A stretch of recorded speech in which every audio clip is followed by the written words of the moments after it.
esalema na mokili moto abete tembe te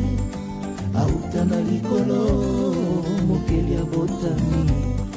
vivons avant la vie oh mosantu histoire ya bomoi ya bato ezali solo oyo ya koma avant biso tozala na bomoi azali alpha e omega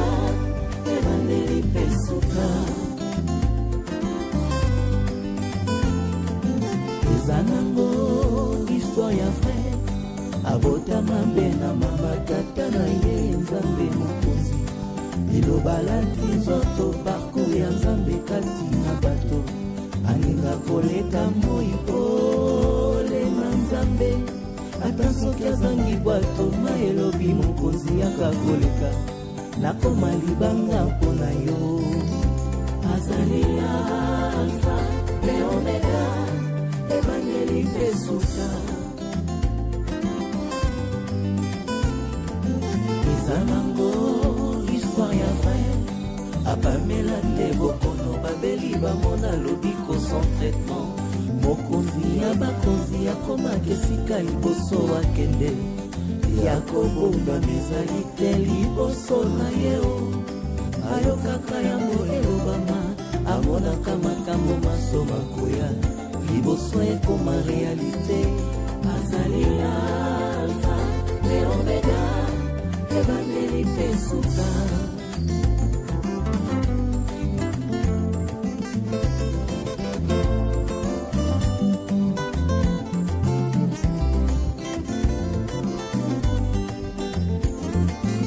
eza nango histoire ya frere esalema na mokili moto abete tembe te auta na likolo mokili abotami vivons avant la vie oh mosantu histoire ya bomoi ya bato ezali solo oyo ya koma avant biso tozala na bomoi azali alpha mpe omega ebandeli mpe suka eza nango histoire ya frere abotama mpe na mama tata na ye nzambe mokonzi liloba lati nzoto parcours ya nzambe kati na bato alinga koleka moi pole na nzambe ata soki azangi bwato ma elobi mokonzi yaka koleka nakoma libanga mpo na yo azali alfa mpe omega ebandeli mpe suka eza nango histoire ya frere abamela nde bokono babeli bamona lobiko sans traitement mokonzi ya bakonzi akomaka esika liboso akende yakobomba mezali te liboso na ye o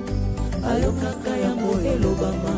amonaka makambo maso makoya liboso ekoma realite azali alfa mpe omega ebandeli mpe suka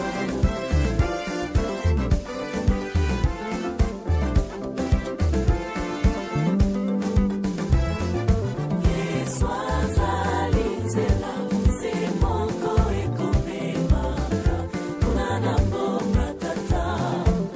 oya basoto sepela lobiko ya ofele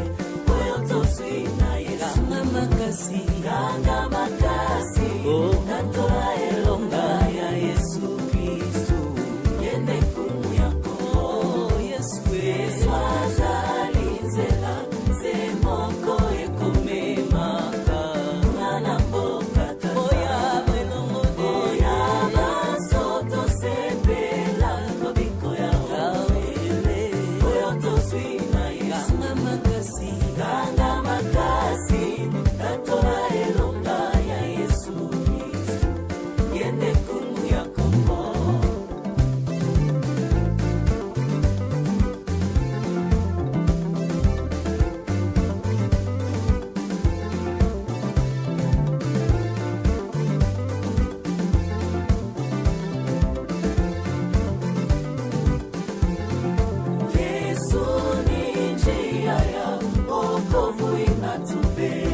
tozwi na Yesu